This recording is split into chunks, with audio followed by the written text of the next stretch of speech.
I know just about everybody in the room, but for those who I don't, I'm Scott Glick, Dr. Glick. I'm EMS physician, medical director for a handful of agencies in the region.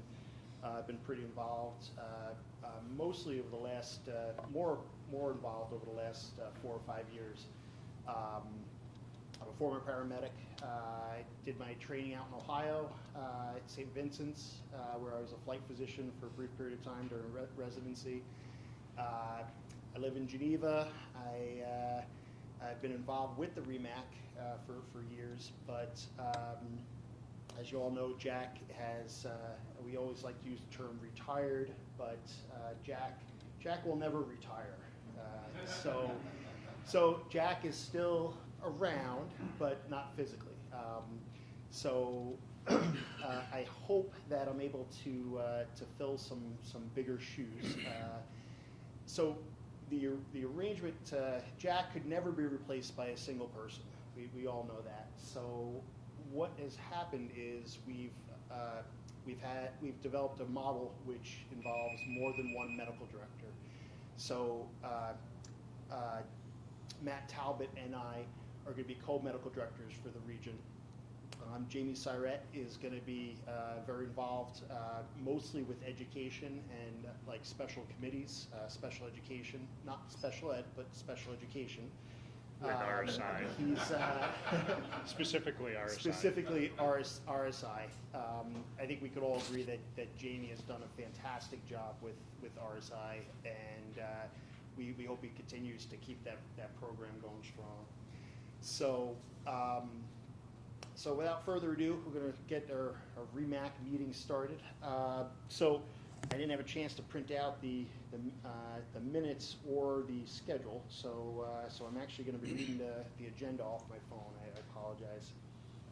But call to order at 9:06. And do we have anyone to approve the meeting from the minutes from the September meeting? It's going to have to be either Dr. Montesano or Dr. Coleman. I wasn't here for that one, so that would be a great one to comment. Okay. Yeah. Okay. All right. We have a first, Dr. Montesano. Then I'll second. You'll second. So standing reports, program agency coordinator. So we've been just got back from the Vital Signs Conference in Saratoga. That was in person, pretty well attended from what I'm gathering. Good content, and they're moving forward with preparations for next year already, which will be in Albany at this time, and I think it's right around the same time frame. Our conference for the Finger Lakes region is I have fully completed our schedule, and I'd like to present that to the doctors for approval so we can start pushing it out for our registrations. And I'll just read over the topics, and what I'm looking for is the doctor's approvals so that we can offer CME credits like we've done in the past. So on Friday we have 2 lectures happening at the same time, so people have a choice. The first one's called When Your Golden Years Begin to Tarnish by Paul Werfel. It Ain't Easy Being Wheezy, a Pediatric Status Asthmaticus lecture by Chris Ebright. Shockingly Stubborn, it's a refractory by Shane O'Donnell. The Hips Don't Lie, an assessment of treatment of pelvic injuries by Dan Batsey. The Whack, Cracks, and Smacks by Chris Ebright. What Do You Mean Capno is Used for More Than Just Tube Placement by Jake Hartman. Dangerous Bites and Stings, The Toxicology of Venomation by Dan Batsey. Can We Talk EMS in the Age of Social Media by Paul Warfel. LVADs by Christine Black from the LVAD Center at URMC. Postpartum Emergencies by Chris Ebright. Bariatric Patient EMS by Paul Warfel. Adverse Child Experiences by Amy Eisenhower from the DOH. And Changing Our Culture One Ambulance at a Time by Dan Batsey will round out the Friday evening lecture. Then we have Stretched, Stabbed, and Strangled Traumatic Neck Injuries by Chris Ebright. Let's Raid Mark's Trunk. Mark Tornstrom is a Boundary field rep who was also a paramedic in our region for many, many, many years. He's going to come up and do a lecture on new products and gadgets that are available to the EMS providers. Hiding in Plain Sight, Implicit Biases for EMS Providers by Melody Kometz. A Guide to Improve EMS Documentation by Stacy Lear and Ivy Adderton from Cornerstone Billing. The Disappearing Volunteer, Rural Emergency Medical Services at a Crossroad by Dan Batsey. A Typical Stroke Presentation You Don't Want to Miss by Dr. Martinez. The Art of Great Ventilation by Mark Tornstrom. A Spoonful of Insulin Helps the Sugar Go Down by Chris Ebright. Rise of the Machine, Man in Machinery Care and Rescue by Bill Hallinan from the Trauma Program at URMC. Quality Improvement Starts with EPCR Data by Peter Brody, who's in attendance here from the DOH today. Accidental Hypothermia by Chris Ebright. And 10 Calls That Were Not in Your Textbook by Dan Batsey will round out our 2-day conference. Sounds I like think a we great have schedule. a pretty good variety of subject matters. John, what are the dates? February 25th and 26th. Fridays will be 8 a.m. to 4 p.m. and then we're offering an evening lecture as well for 2 to 3 hours, and then Saturdays 8 to 4 as well.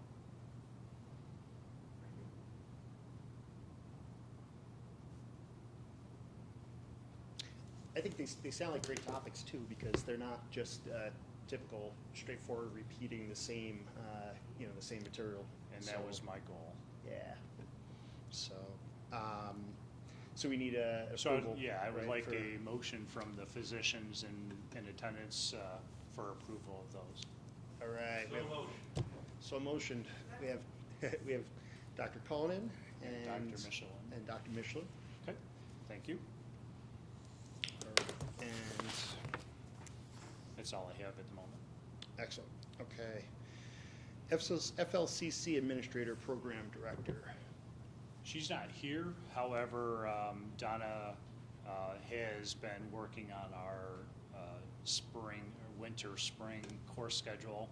We have a handful of basic EMT classes with refresher core that will be offered, as well as our traditional paramedic refresher, RN challenge to paramedic, and I think there's a critical care core or something like that, as well as Joe Wostowski from Mercy Flight, who's been our critical care transport coordinator for the class for a number of years.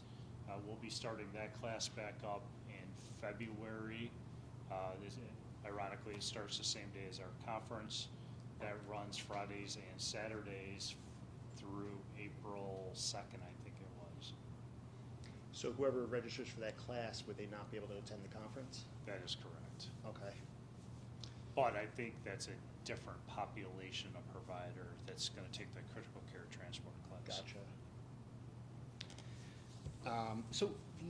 So the AEMT class, is that offered, is that through FLCC or is that region? That's a regional class, and Mhm. that's currently ongoing. There's one right now that'll be testing in December.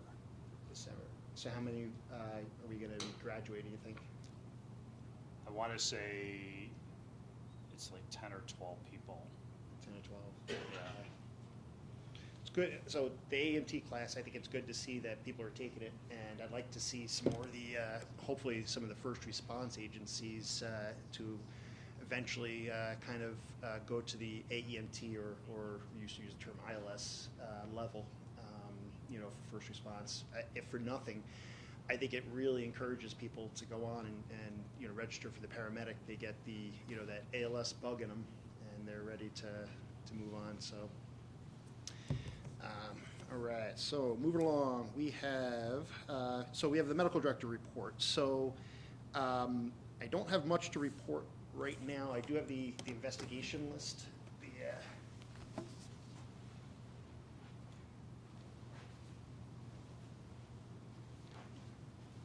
I guess one thing, just to kind of plant the seed, one of my things that I'd like to see, now that I'm co-medical director with the region, is, and I had talked about this with the council, is I'd like to see more done for provider wellness. We have a lot of education on ongoing continuing medical education, but it's the stress load, the stress on our bodies, emotionally, physically, financially. I'd love to have a conference at some point during the year organized, separate, just to focus on, on wellness. And I'm sure we could probably, between the hospital systems and other local resources, come up with, with a conference. So, all right. So we have the list of infractions. So first we have an agency infraction, Johnstown Area Volunteer Ambulance Corps, surprisingly in Johnstown, New York. So they had violations to public health law, Article 30, Section 3012. I guess it would be Part 1F. Is that the? So they were assessed a civil penalty of $4,000. Excuse me, sir. Sure. Their service was revoked. Oh, the service. Okay, yes, revoked effective 10/27/2021. So, sorry, I didn't realize that meant the whole service was revoked. So. Yes, the agency has been shut down. The CON has been returned. Okay. So then we have a personal violation for Robert Galla in Brooklyn, New York, for sections 800.16 A8, A11, and A9. And I would imagine, so it says revoked effective 10/27, so that would also be a certificate. So his provider number has been retired. He no longer has a certificate. Robert Galla. And we have Matthew Martinez of Bronx, New York, EMT number 469101, and for 800.16 A2 and then A3. So he has been suspended for 1 year, effective 10/29. The suspension is stayed pending no further violations for the next 3 years. Also assessed a civil penalty of $2,000.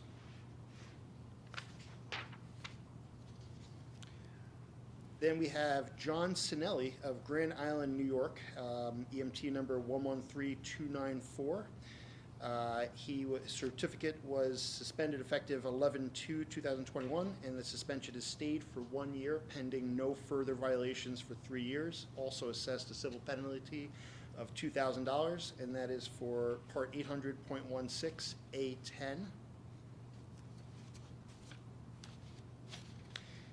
We have another agency. So Ambulance Service of Fulton County in Clifton, New York, agency code 1712.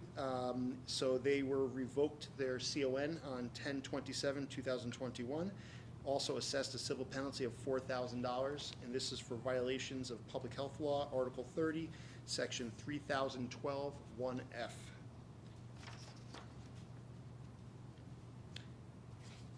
And we have Giovanni Gaviria of Flushing, New York, EMT number 453942, revoked certificate as of 10/22/2021. assessed a civil penalty of $2,000, and this is for Part 800.16A4. And we have Kevin McKeown of Lynbrook, New York, EMT number 144941. He was suspended for 1 year effective 10/22. Suspension was stayed, placed on probation for 3 years effective 10/22. Assessed a civil penalty of $2,000. And this is for Part 800.3 AM and 800.16 A11. We have Center for Allied Health Education in Brooklyn, New York, sponsor code 08091. This is for violations of 66.3D, assessed a civil penalty of $2,000. We have Chris Howland of Amsterdam, New York, certificate number 367340, suspended for 1 year, effective 10/18. Suspension is stayed pending no further violations for 3 years. Assessed a civil penalty of $2,000, Part 800.16 A5.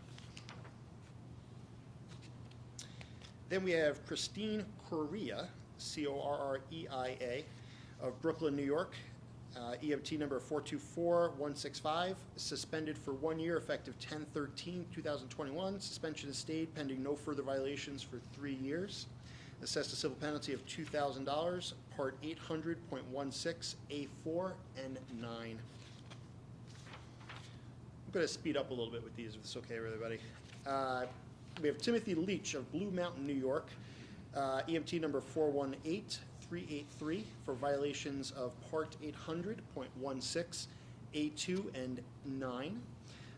Suspended for 3 years, effective 9/17/2021. Suspension is stayed pending compliance with probation. Placed on probation for 3 years, effective 9/17. Assessed a civil penalty of $2,000, and $1,500 is stayed pending compliance with stipulation and order. We have another one for Timothy Leach, which actually, I think it actually is just a duplicate. Looks like it's identical. And that was the last of them. Just, I guess, real quickly, out of interest, are the state representatives able to speak to as to what type of violations are occurring? Like, what should be what type of matters are occurring?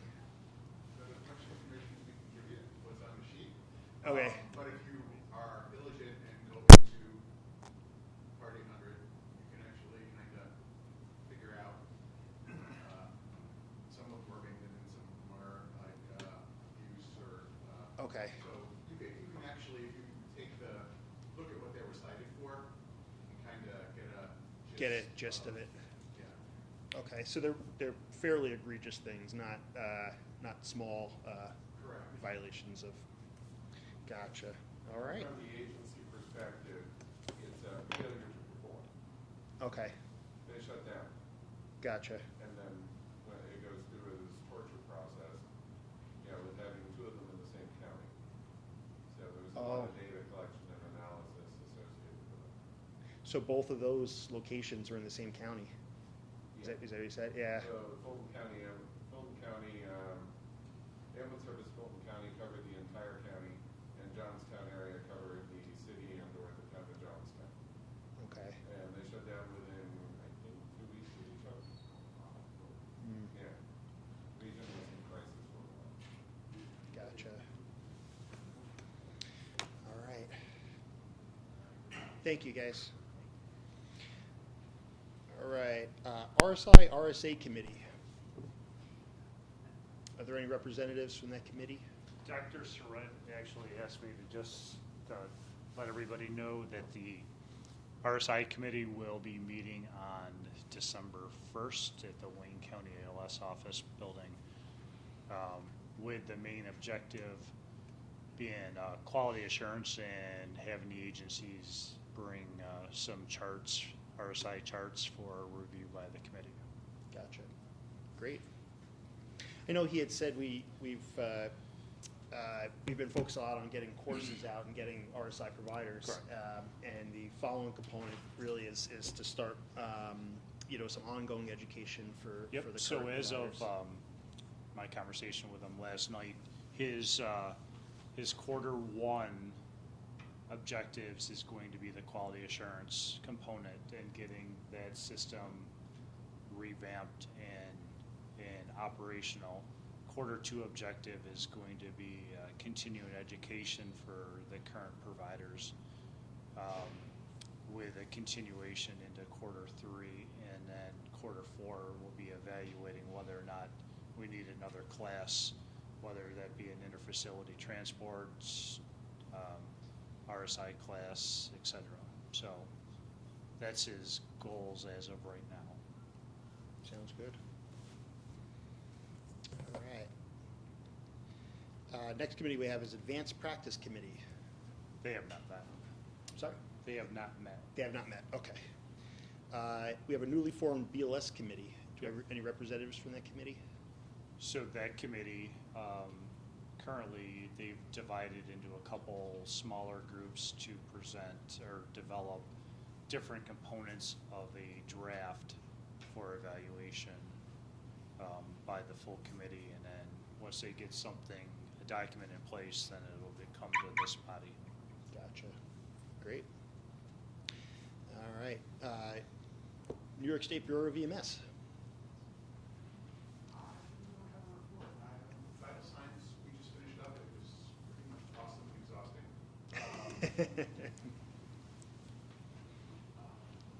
The state council meetings are scheduled for the first week in January. Or fifth and fourth. Other than that, just pretty much status quo with vaccination work and regional stuff, trying to get some semblance of normalcy. Other than that, we don't have any questions. No. If you find any normalcy, let us know. Yeah. Oh, well. Share it. We'll take something.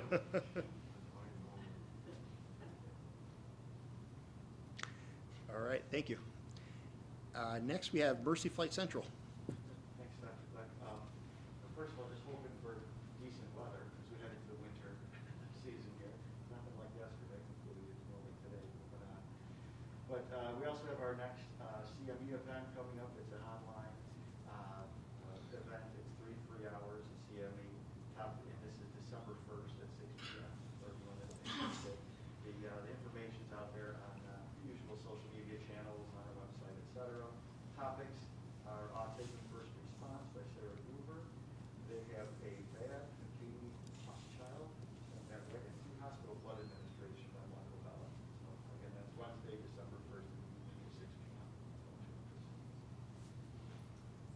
That's it. Excellent. Next, we have LifeNet Guthrie. Yes, actually very happy to announce that we are implementing a complete fleet upgrade for the Northeast region to include replacing our 407s and A-Star helicopters, the DC-130 helicopters, which are much more patient-friendly and accommodate the width and extra equipment for our balloon pumps and trips like that. We're also putting an IFR 135 in Watertown and an IFR 145 in Albany, and the Guthrie ship will remain an IFR 135 as well. So we're expecting completion of that upgrade to be done by the Q1 of this year coming, and then all the IFR pilots will be trained before the end of this winter. So very exciting for us because we better service the patients and the hospitals that we represent. Excellent. Very exciting stuff. And I believe that's it. Excellent. We next have ground EMS agencies. Who would like to go first?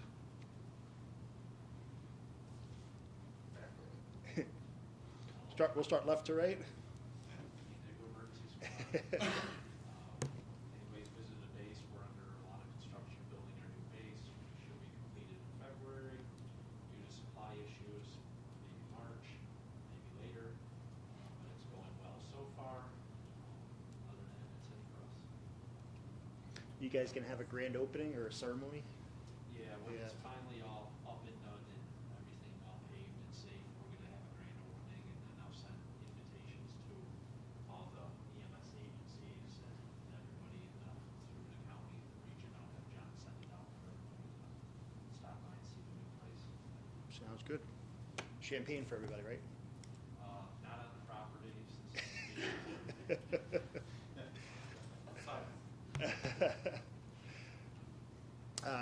Finger Lakes ambulance? The line's up, staffing short. good times. Yep. What else we got? Stanley Hall Gorham, South Seneca. Nothing to report? Okay. New face. My name's Tim Wood. I'm the new chief for Newark Ambulance. Took over for Todd. So I just started last week. I have no report, but Welcome. consider it. Sounds good. Wayne County ALS? Just kind of run down the list in my head. Any other agencies present that I haven't mentioned? Try that. No? Okay. All right. Everybody, I mean, volumes in the hospitals are crazy, so the volumes pre-hospital are crazy too. Thank you everybody for what you're doing, and that's not like a PC, like just a simple thing to say. I mean, it really, I think it's noticed by everybody. The stress level on everybody is through the roof, and I think everybody is handling the stress as best they can, and I just want to make sure everyone's taking care of themselves. All right, so we have our facilities locally. So next we have is Thompson Health. Anything to report, Grant? No? Volume's high. The census last week was the highest administration we've ever seen. So looking at seeing what we can do as far as moving around some of the borders so we can actually get some of the ED patients seen through and out the door. Other than that, staffing is what it is. Vaccine mandate we should figure out here shortly. Excellent. Next we have Clifton Springs Hospital. So, similar situation as far as everybody else, really high volumes. We, as a relatively small ED, have been able to avoid boarding almost entirely until this year. We've been hit hard as well, so now feeling the struggles that everybody else is. Nursing staffing continues to be a challenge for us. Beyond that, we are continuing construction, so appreciate the flexibility of crews coming in and out with the utilizing the loading dock. Certainly a little bit of a different approach, but seems to be working okay. And thank you to all the crews of getting people into us, and also especially getting folks out when we need them to get somewhere else to a little higher level of care. Excellent. We have a representative from Soldiers and Sailors, Geneva General. So Matt Talbot wasn't well today, so he wasn't able to attend. But as I said, he's the co-medical director. I don't think he had anything to report that was different. Newark Wayne Hospital. Nothing different so much. We're doing our best to keep a bed open for EMS to be able to at least deposit the patient. We did have a small incident yesterday, and I just think it's a nice reminder. We're starting to see some inner city issues, patients calling the ambulance because they are waiting in the waiting room too long. So we had an incident of that yesterday where they're trying to take an ambulance from our lobby into our ED to get a bed. So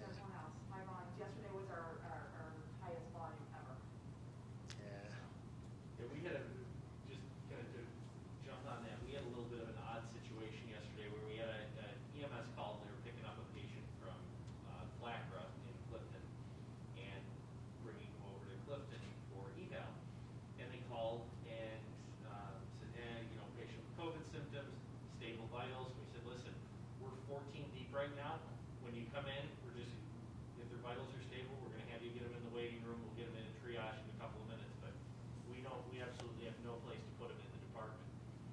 Patient heard that over the phone, said, don't you take me to Clifton, take me over to Newark. And then there was a,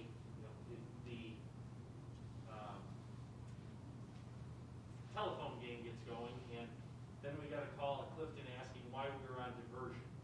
So just, want to be very careful with what the discussions we have are, who can hear them, and how we're handling those. Because that was a little bit of a strange progression of things that resulted in a lot of ruffled feathers, really unnecessarily.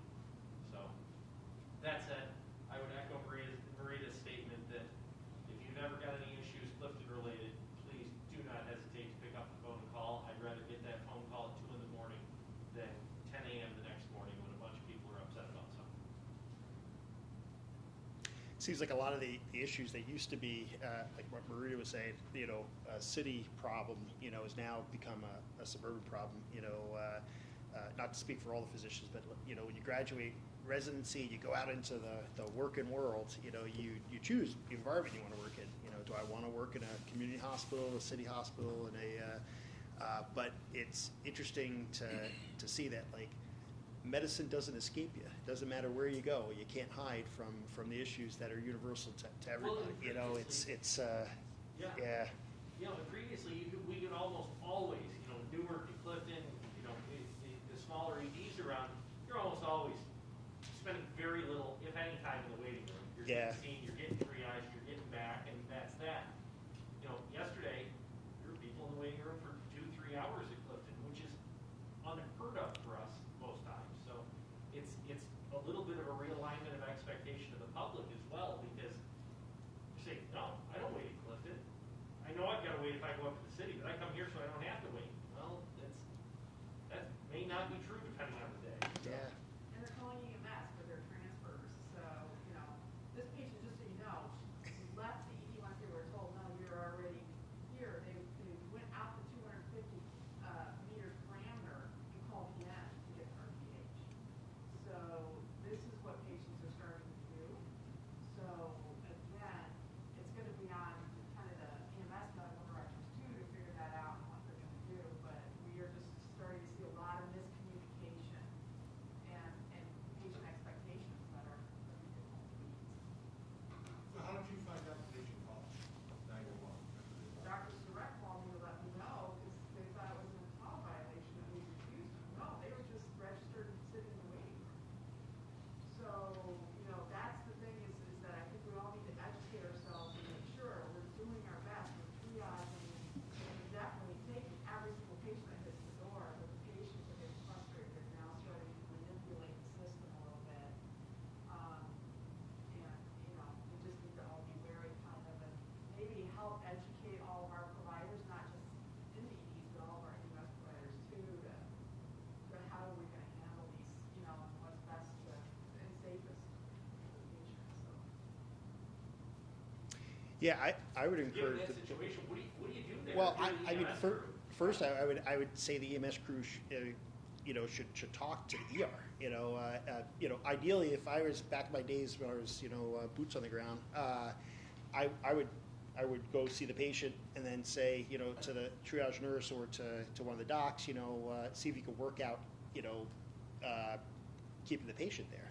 Whether it's just kind of readjusting their expectations, seeing if maybe the ER has a little bit of flexibility to at least get things started with them, whatever can be done to help them and help you. But I think the worst thing that happen is to take, to first set the precedent of a patient, can call an ambulance, be taken from one ER waiting room to possibly another waiting room, to be honest, but also that ambulance is out of service for, however long it takes to see that patient transport and get back in service. So, and we're already super duper short. So. Does it make sense at this point? Because I see this continuing, and we're all going to share these guys. And so, getting a public message or some sort of a statewide EMS public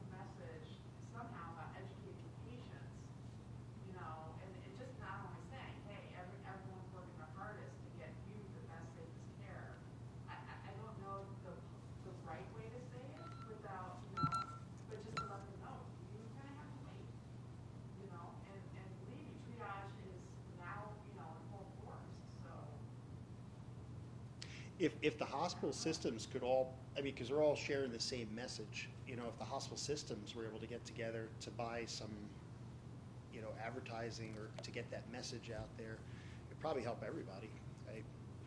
You know, we can, you know,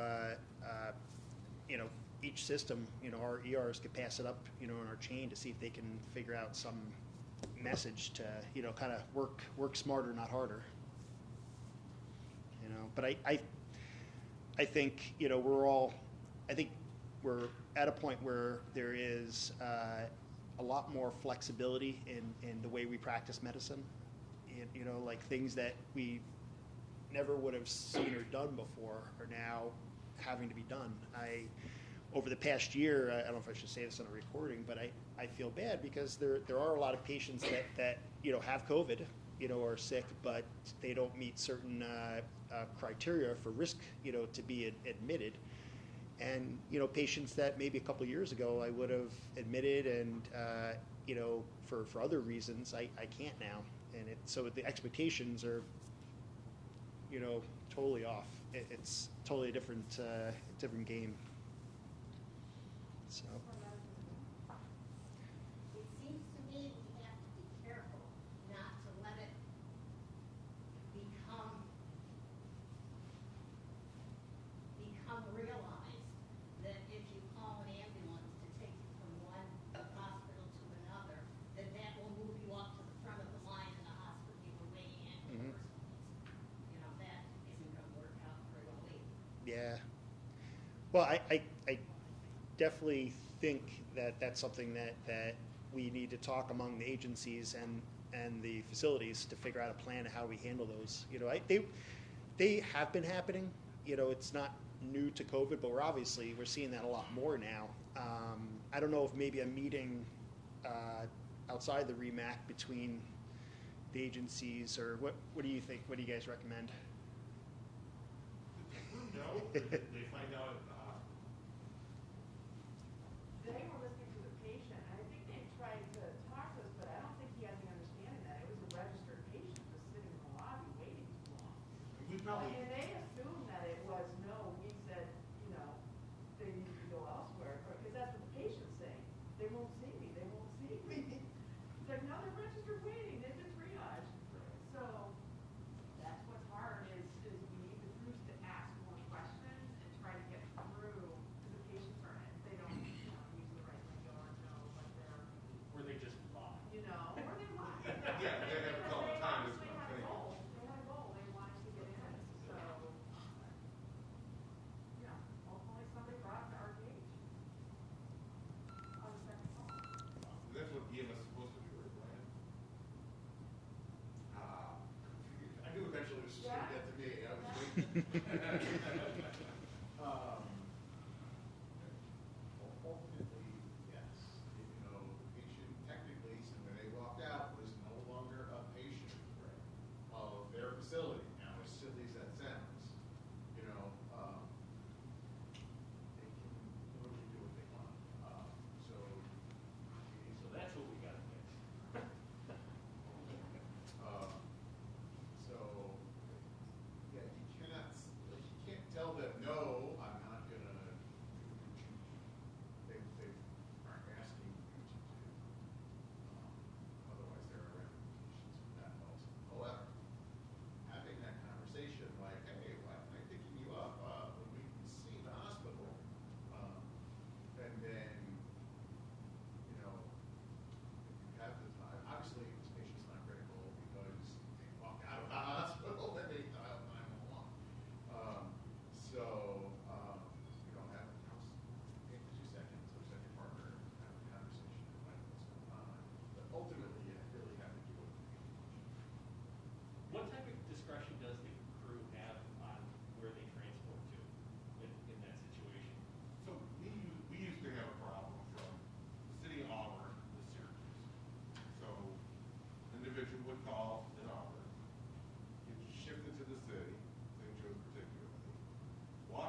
discussion, you know, the first thing in our policies is that the chief can deviate from these rules. It is a discussion with the patient to say, hey, and then if they refuse, they can ultimately sign off and try to call another service, which they do a lot.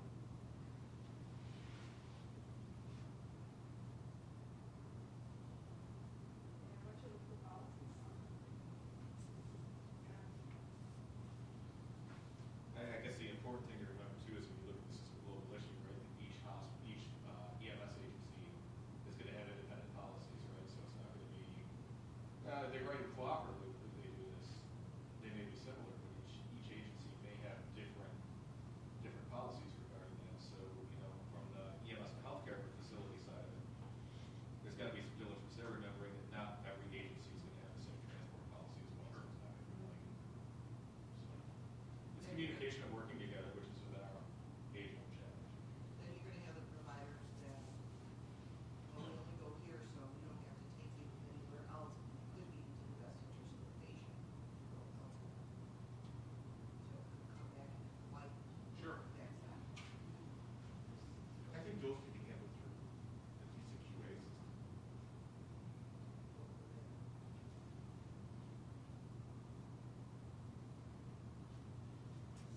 Okay. Yeah, appreciate the discussion. Yeah, I- didn't expect us to come up with any earth shattering Yeah. solution or just.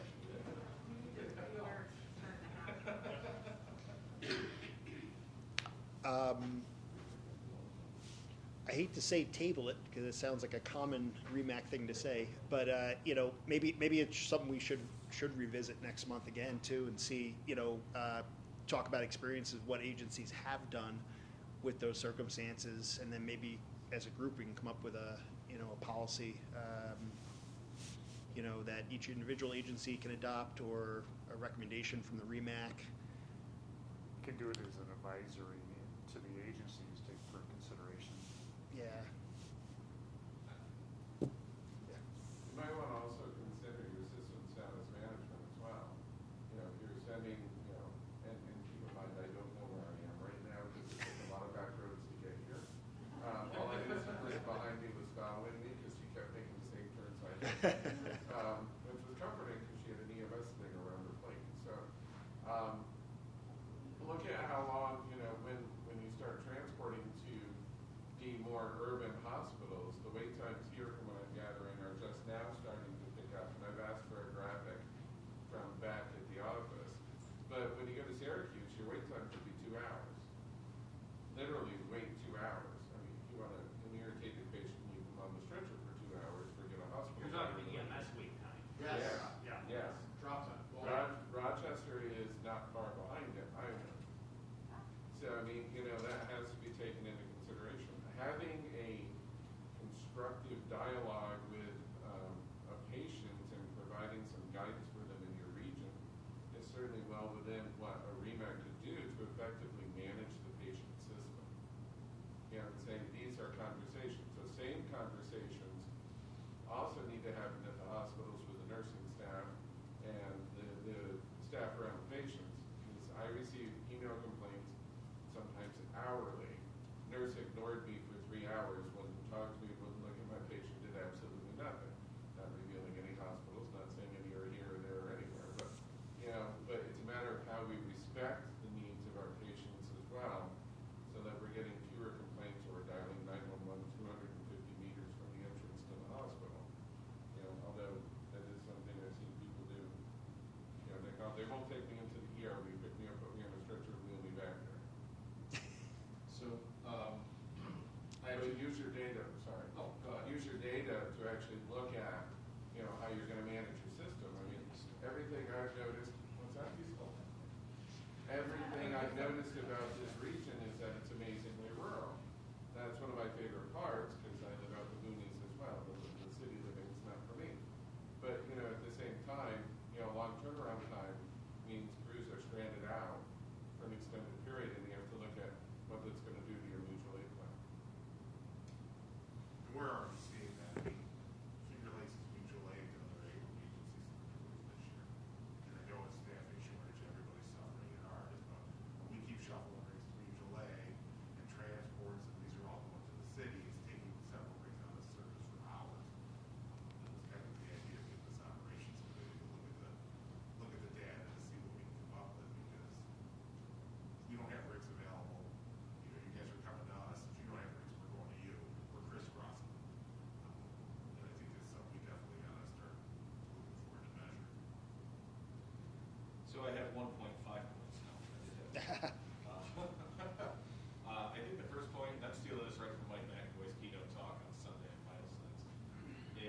everybody's stressed out, everybody's maxed out.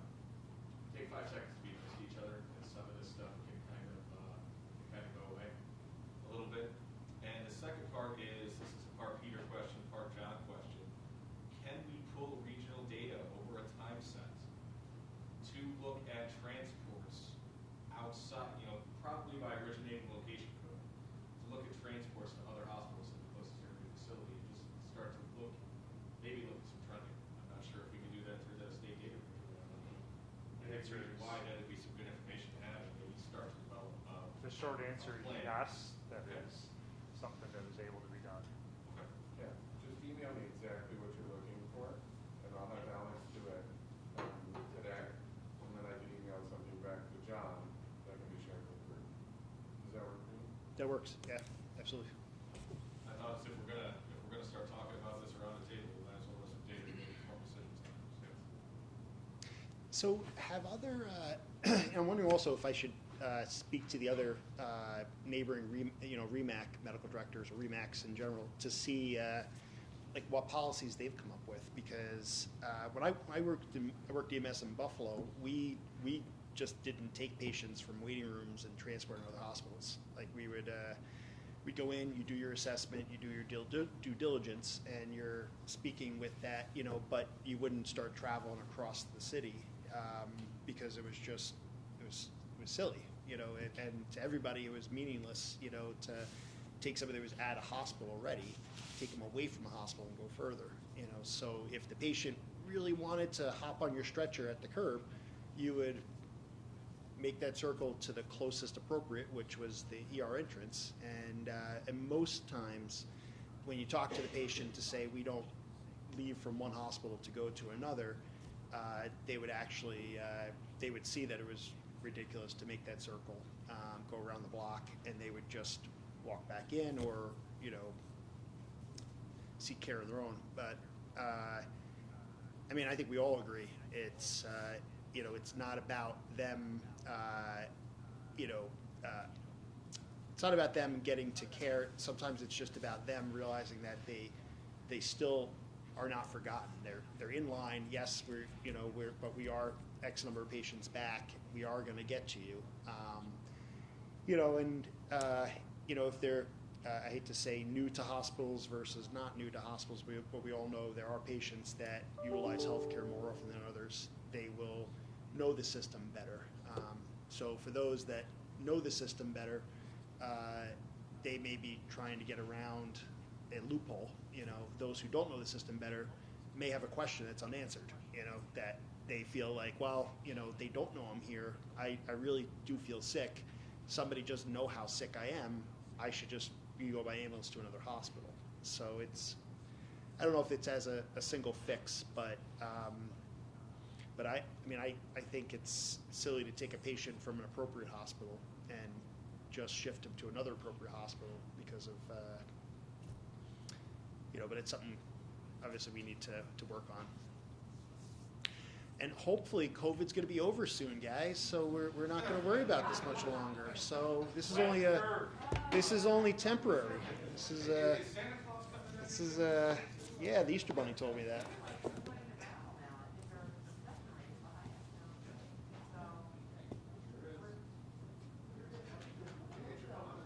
Yeah.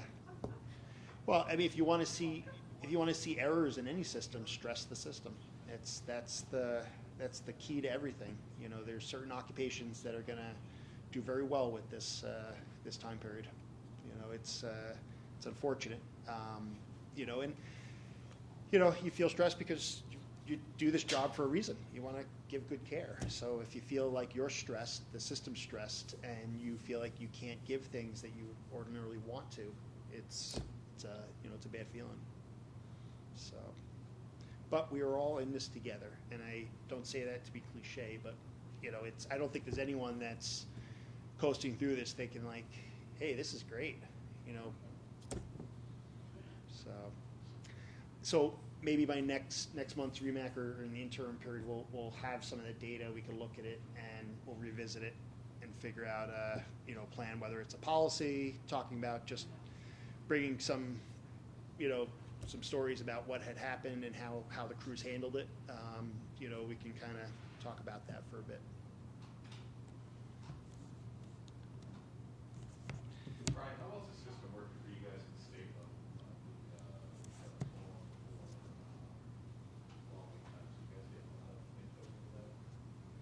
Peter, same question.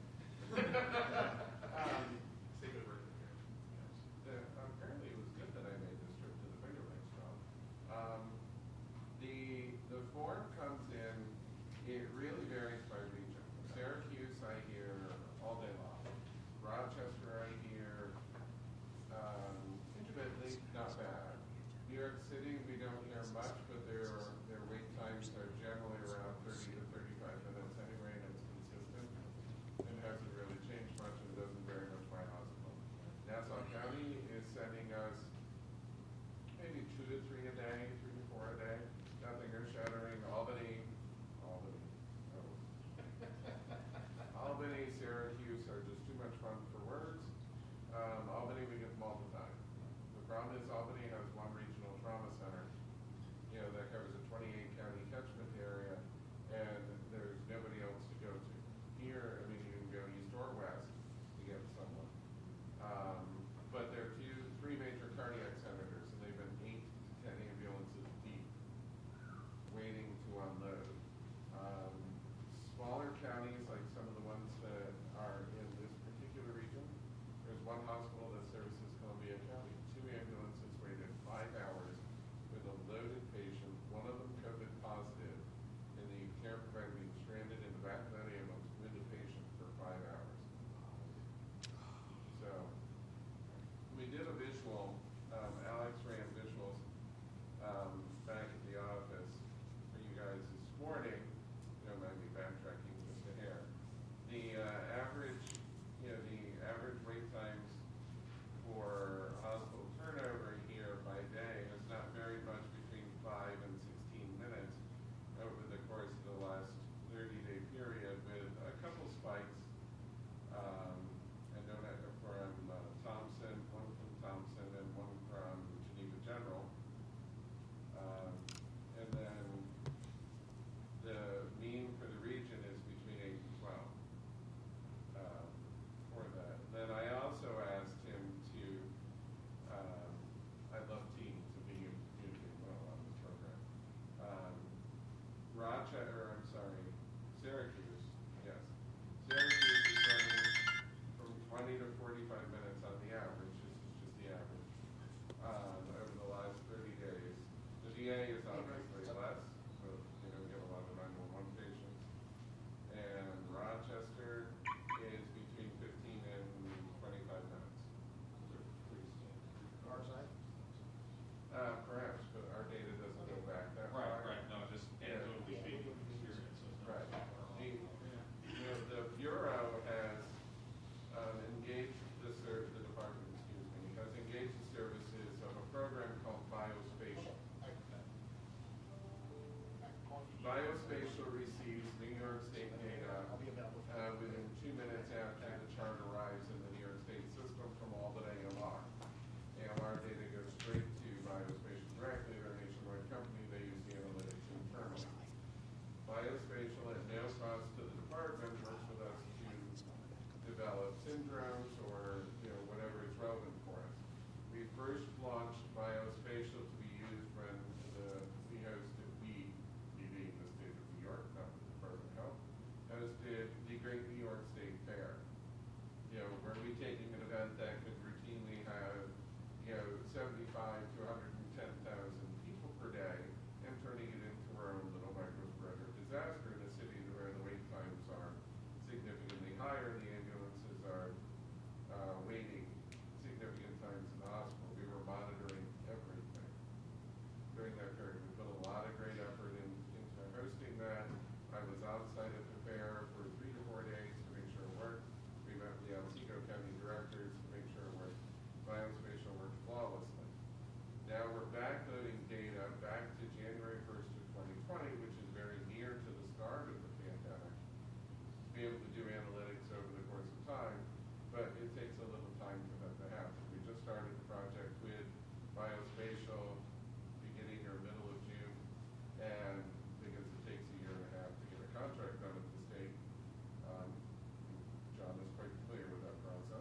using that, it was very helpful for us. Now we want to get the back data in to develop, greater trends for that. We also have engaged the services of Tableau.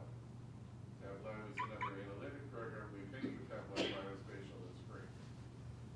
Tableau, we can also go back and do that as well. But every time we get close to doing something, to that effect, we end up getting pulled because, Buffalo had a major labor dispute, and all babies started being born in one location, and that hospital, needed some things. So we spent a boatload of time trying to help that hospital find the equipment that they needed to be able to serve our most vulnerable patients in their time of crisis. So, and then every time we turn around, we get pulled to go do something else and reroute it around. So we are working in that method, in that direction. The data request that you sent to me while you're sitting there, very nicely hopped over to this computer and I sent it to somebody. They will be calling you with questions.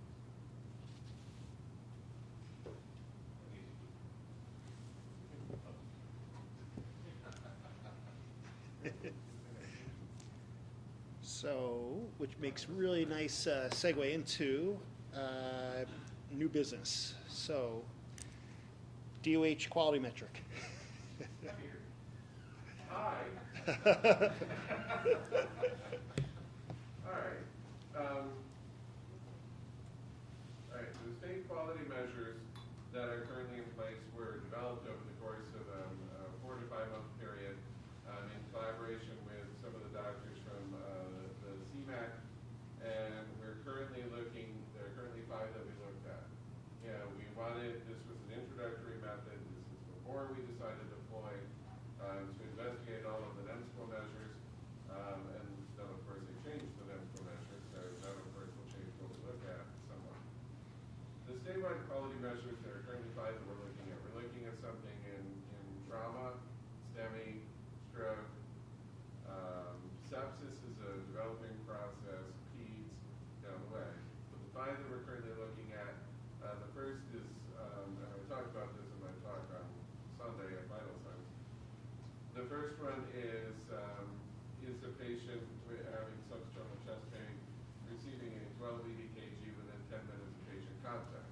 Again, that's for facilities that have that capability, and not every BLS agency has that. State quality measure number 4, our patients meeting major trauma criteria being transported to a trauma center. This will become significantly easier to evaluate with the changes that we implemented on June 1st in the documentation method, and that even if we put a patient on, and I'll use agencies right here, if we put a patient on Mercy Flight or on LifeNet, we are still, the ground crew is still documenting where that patient is actually destined to, not necessarily the agency turning it over. We're going to get a little bit more into that why, and Jacob hooks up to the computer in front. From a pediatric standpoint, we wanted to check to see that pediatric patients are receiving a full respiratory assessment for patients in respiratory distress.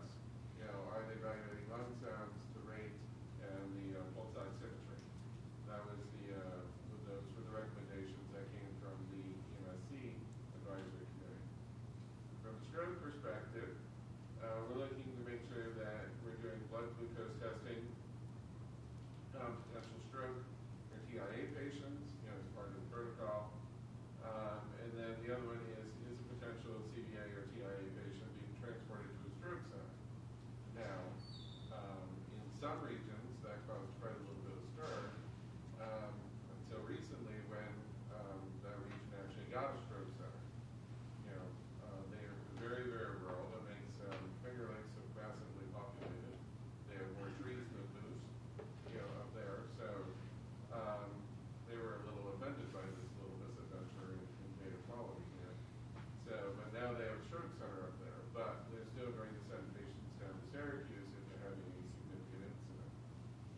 building that part out now. It's going to take us a little while to do that. We also have to manage the process for controlling who has access to it, because at the agency level, you know, they will only be able to see aggregate data. They will not be able to see the data that created the aggregation. They will only be able to see aggregate data. In some agencies, you know, that do 20 calls a year, that may not be overly helpful for them, but in agencies like Finger Lakes or some of the other commercial or larger, busier agencies, that would be able to give them an assessment of how they're doing on a statewide quality measure based on the data they're submitting to the state. End of report. Excellent. Well, so through biospatial, we'll be able to pull regional reports too, though, right? So we'd be able to group all the agencies in our REMAC? It will be done for you. It'll be done for us, okay. We're not going to ask you to compare Finger Lakes to FDNY. Not Gotcha. really curious what they want when they call it. All right. And then we have the image trend elite viewer. This is going to take a little bit to set up. Okay. I think that's actually our last piece of business. So does anyone have anything else? So the image trend elite viewer, for everybody, this is mainly for the hospitals. What this is going to do is give them the ability to go into the state repositories and pull the charts specific for each hospital. So the state is going to be looking for contacts for the appropriate individual at your hospital. That can be set up for the also. Any EMS chart that comes into your facility will be accessible. This would be Including paper PCRs. Will this include, you're talking about aeromedical, so paramedical rides not fleeing, will they also get our chart? Paramedical will not enter a chart. The hospital will. Okay, so they'll have the hospital see the whole thing. Yes. And this, I'll let Jacob do the demo. Can we dim the lights a little so it's easier to see? Yep. Guys, we're going to move here.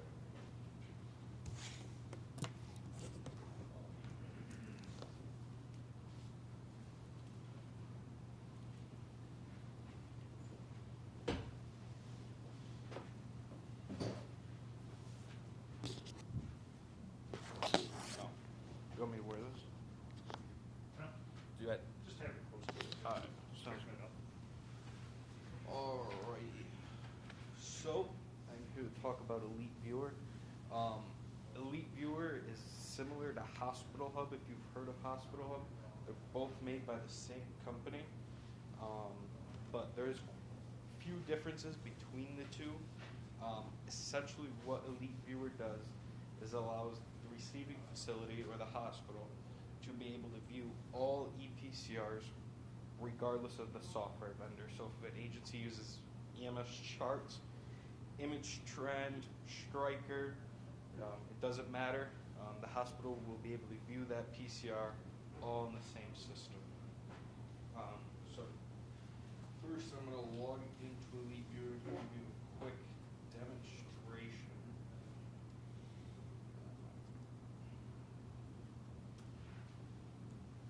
So when you log your image trend, I don't know if anybody here uses image trend, but it's the same link that you use to log into New York State image trend.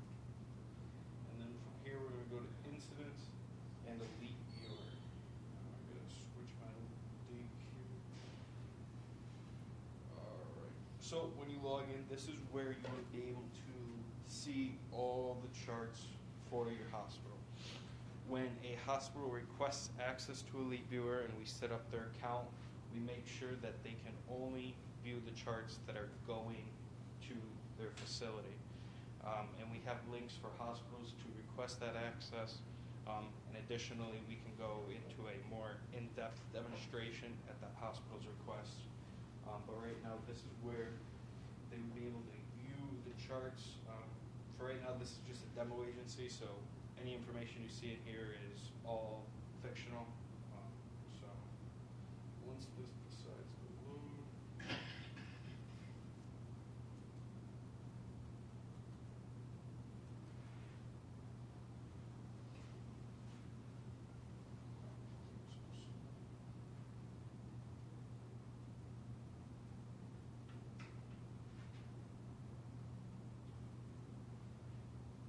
alright, so right here is the first chart that pop up. This is probably the only one we'll be able to see.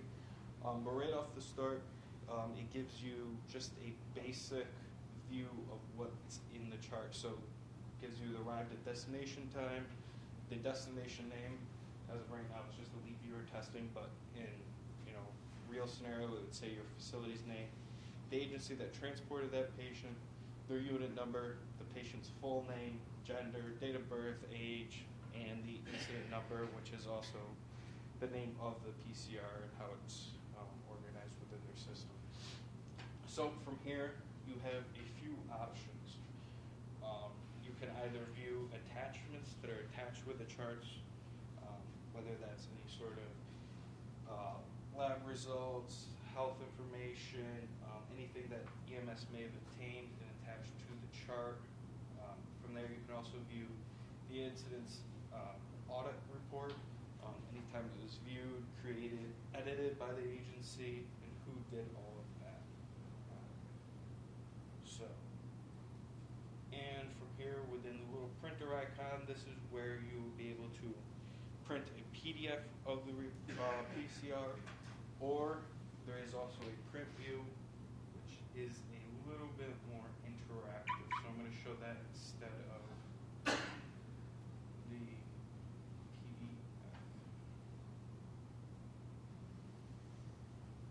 PDF.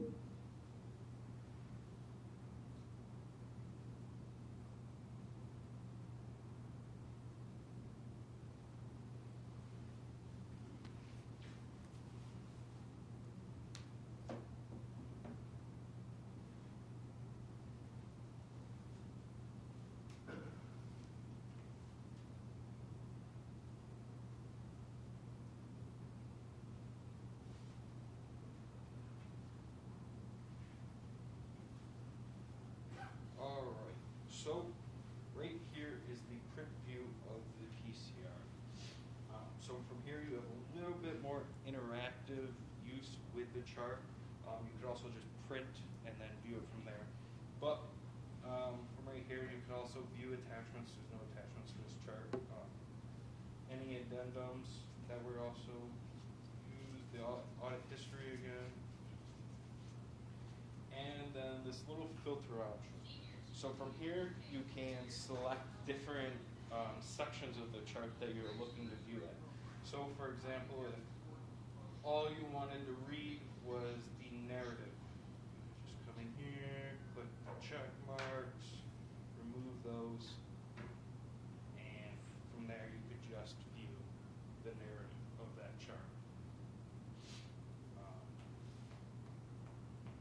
But like I said, Elite Viewer does come from the state. This is a free platform that we're offering to all hospitals across the state, as long as they're not in a hospital hub region.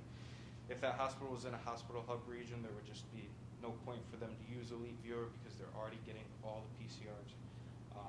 So this is Elite Viewer. Have any questions? Comments? So how does each hospital get the login? So we have a link in here. I can send it to anybody who needs it. But essentially it's just a little form, has to be filled out by an administrator of that hospital requesting access for whomever. There's no limit on how many people can have access for a hospital. We leave that at the hospital's determination of who truly needs access to it. But once they have been requested access, it comes to me, then I create their whole entire login, give them access to that facility that they need access to, and then additionally, if at any time a excuse me, person needs their access ended, we also have a form that can be filled out for that person to have their access removed.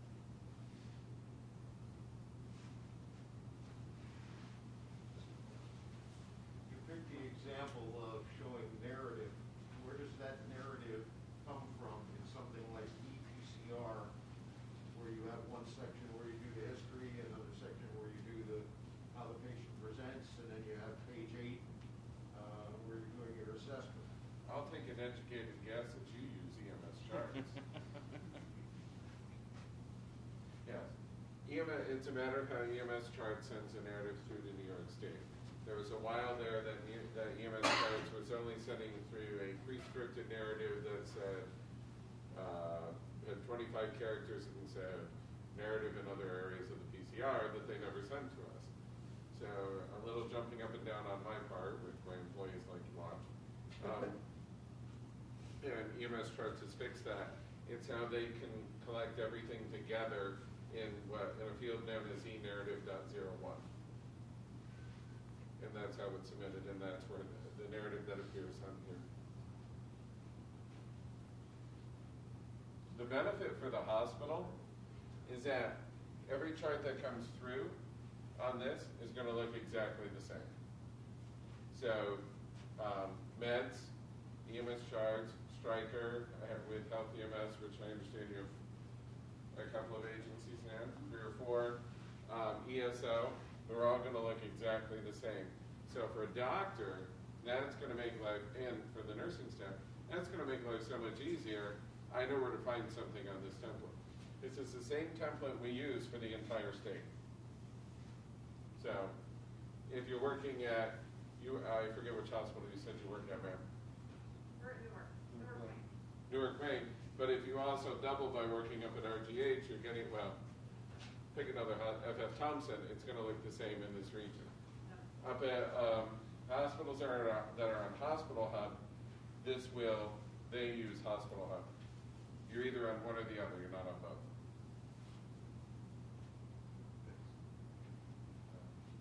Can you go one step further, and can hospitals themselves pull data from this program? No. So, okay. No. No. No, if your region wishes to deploy Hospital Hub, John can inquire and find out how much Hospital Hub would cost to deploy in the region, and then that you can pull data from.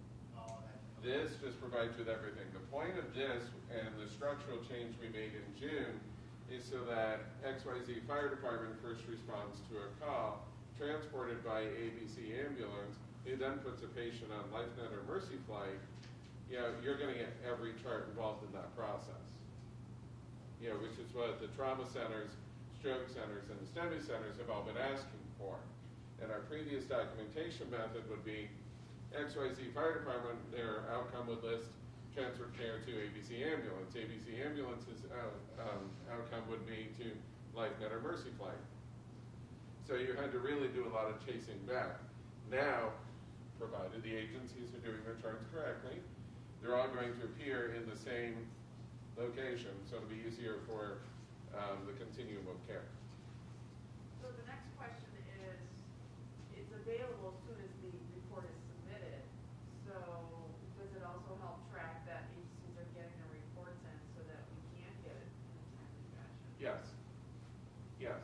And that maybe as a REMAC, I know we've had some issues here trying to help police ourselves, help where agencies get the charts done. New York State Department of Health Bureau of EMS Policy 21-04 requires that a chart be completed within 4 hours. Yes, getting help in the back of the room there. Within 4 hours of the completion of the incident. 90% of the time. They thought we were crazy.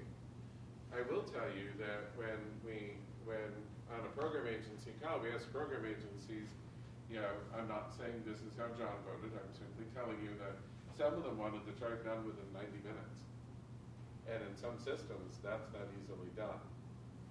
You look at New York City, and they're doing 12-hour tours, and they may do 15 to 20, they call them jobs, not calls or runs. They may do 15 to 20 runs in a 12-hour shift. You know, and still trying to get everything done and remember everything and move on to the next one. Yeah, one of the complaints we received is, I can't do this, my software program doesn't work like that. I'm very sorry to hear that, but maybe you should look for one that does. You know, it's not just the standard that makes it a challenge. When selecting an EPCR program, just like, you know, when hospitals select EHRs, you have to look at one that's going to work for you and in the system you're in. And if it's not, look for something else. The only one without that choice is AMR. They produce their own.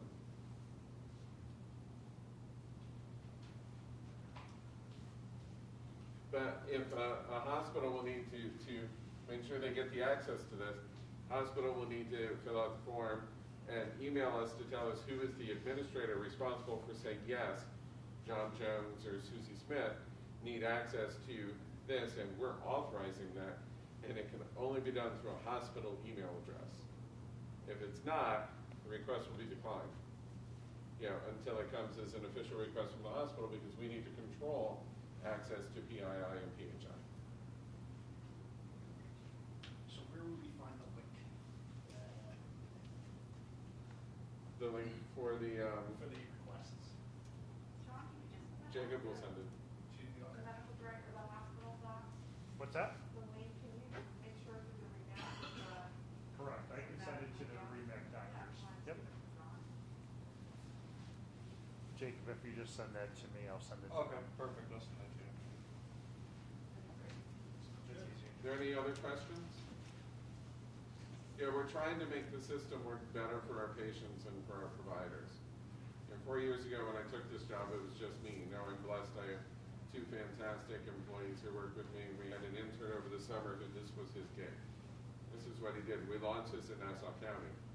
Nassau County went through a major EMS system overhaul late last year. And over the course of the summer, we deployed this in Nassau County. And the hospitals that have figured out that this was the right thing to do, love it. It puts everything in one location. So you mentioned that if it's documented correctly, you can link the chain.